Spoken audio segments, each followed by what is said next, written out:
नमस्कार भक्तों, आज की इस वीडियो में आप श्रवण करेंगे बैसाख माह की अंतिम 3 तिथियों की महत्व तथा ग्रंथ के उपसंहार के बारे में। तो चलिए श्री हरि विष्णु का ध्यान करते हुए शुरू करते हैं आज का ये अध्याय।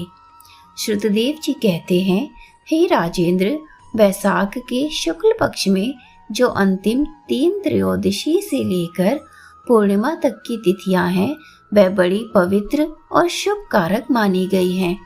उनका नाम पुष्कारिणी है। वह सब पापों का क्षय करने वाली है। जो संपूर्ण बैसाख माह में स्नान करने में असमर्थ हो, वह यदि इन 3 तिथियों में भी स्नान करे तो बैसाख माह का पूरा फल प्राप्त कर लेता है।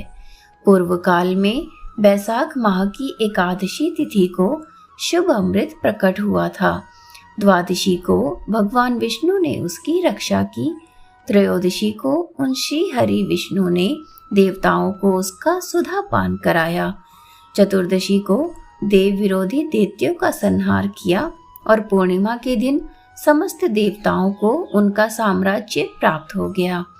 इसलिए देवताओं ने संतुष्ट होकर इन 3 तिथियों को वरदान दिया कि बैसाख माह की ये 3 शुभ तिथियां मनुष्यों के पापों का नाश करने वाली तथा उन्हें पुत्र पौत्रादि फल देने वाली होंगी। जो मनुष्य इस संपूर्ण माह में स्नान न कर सका हो, वह इन 3 तिथियों में स्नान कर लेने पर पूर्ण फल को ही प्राप्त होगा। बैसाख माह में लौकिक कामनाओं का नियमन करने पर मनुष्य निश्चय ही भगवान विष्णु का आशीर्वाद प्राप्त कर सकेगा। महीने भर नियम निभाने में असमर्थ मानव यदि उक्त 3 दिन भी कामनाओं का संयम कर सके तो उतने से ही पूर्ण फल को पाकर भगवान विष्णु के धाम में आनंद का अनुभव करेगा। इस प्रकार वर देकर देवता अपने अपने धाम को चले गए। अतः पुष्कारिणी नाम से प्रसिद्ध अंतिम 3 तिथियां पुण्यदायिनी, समस्त पाप राशि का नाश करने वाली तथा पुत्र पौत्र को बढ़ाने वाली हैं। जो बैसाख माह में अंतिम 3 दिन गीता का पाठ करते हैं, उसे प्रतिदिन अश्वमेध यज्ञ का फल मिलता है। जो उक्त तीनों दिन विष्णु सहस्त्रनाम का पाठ करते हैं, उनके पुण्य फल का वर्णन करने में इस भूलोक तथा स्वर्गलोक में कौन समर्थ है। पूर्णिमा को सहस्त्र नामों के द्वारा भगवान मधुसूदन को दूध से नहलाकर मनुष्य पापहीन वैकुंठ धाम में जाता है। बैसाख माह में प्रतिदिन भागवत के आधे या चौथाई श्लोक का पाठ करने वाला मनुष्य ब्रह्म भाव को प्राप्त होता है। जो बैसाख के अंतिम 3 दिनों में भागवत शास्त्र का श्रवण करता है, वह जल से कमल के पत्ते की भांति कभी पापों से लिप्त नहीं होता। इन 3 दिनों के सेवन से कितने ही मनुष्यों ने देवत्व प्राप्त कर लिया, कितने ही सिद्ध हो गए और कितनों ने ब्रह्मत्व को प्राप्त किया। अथवा प्रयाग में मृत्यु होने से या बैसाख माह में नियम पूर्वक प्रातःकाल जल में स्नान करने से मोक्ष की प्राप्ति होती है। इसीलिए बैसाख के अंतिम 3 दिनों में स्नान, दान और भगवत पूजन आदि अवश्य करना चाहिए।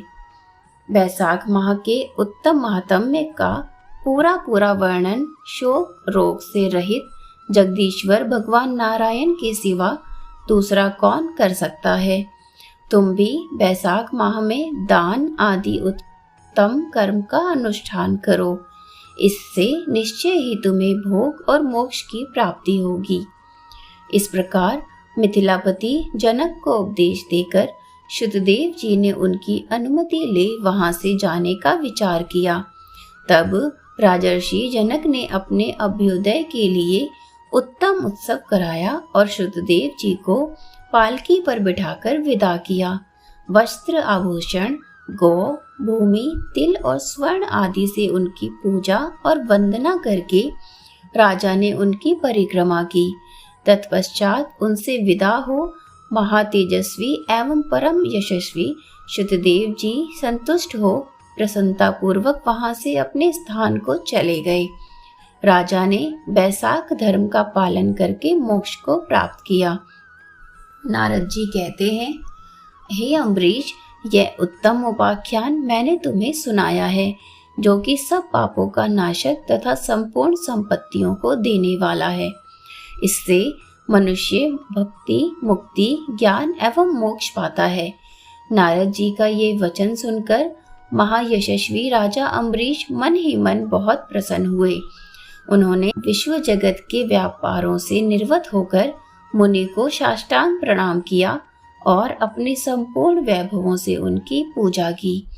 तत्पश्चात उनसे विदा लेकर देवर्षि नारद जी दूसरे लोक में चले गए, क्योंकि दक्ष प्रजापति के श्राप से वह एक स्थान पर नहीं ठहर सकते थे। राजर्षि अम्बरीश भी नारद जी के बताए हुए सब धर्मों का अनुष्ठान करके निर्गुण ब्रह्म परमात्मा में विलीन हो गए। जो इस पाप नाशक एवं पुण्यवर्धक उपाख्यान को सुनता अथवा पढ़ता है, वह परम गति को प्राप्त होता है। जिनके घर में ये लिखी हुई पुस्तक रहती है, उनके हाथ में मुक्ति आ जाती है। फिर जो सदा इसके श्रवण में लगे रहते हैं, उनका तो कहना ही क्या है।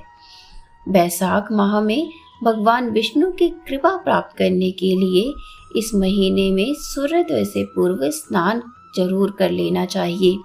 पुराणों के अनुसार बैसाख के महीने में भगवान विष्णु की आज्ञा से जन कल्याण हेतु जल में समस्त देवी देवता निवास करते हैं। अतः इस माह में स्नान दान का विशेष महत्व होता है। इसीलिए इस माह में जल का दान करने से व्यक्ति को विशेष लाभ प्राप्त होता है और जीवन में आ रही सभी परेशानियां दूर हो जाती हैं। इस माह में गर्मी चरम पर होती है, इसीलिए इस माह में छायादार वृक्ष की सेवा, गर्मी से त्रस्त व्यक्ति की सहायता, प्याऊ आदि का दान करने से भी व्यक्ति को देवी देवताओं का आशीर्वाद सदैव प्राप्त होता रहता है। ये महीना संयम, अहिंसा, आध्यात्म, स्वास्थ्य और जन सेवा का महीना है। अतः सेवा किसी भी रूप में हो, अधिक से अधिक जरूर करें। विशेष रूप से इस माह में धूम्रपान, मांसाहार, मदिरापान एवं पर निंदा जैसी बुराइयों से बचें और भगवान विष्णु की सेवा तथा उनके सगुण या निर्गुण स्वरूप का अनन्य चित्त से ध्यान करते रहें। इससे आपको श्री हरि विष्णु की विशेष कृपा प्राप्त होगी। आज का अध्याय संपूर्ण। कल पुनः उपस्थित होंगे दूसरे अध्याय के साथ। वीडियो पसंद आए तो वीडियो को लाइक करें और साथ ही चैनल को सब्सक्राइब करना भी ना भूलें।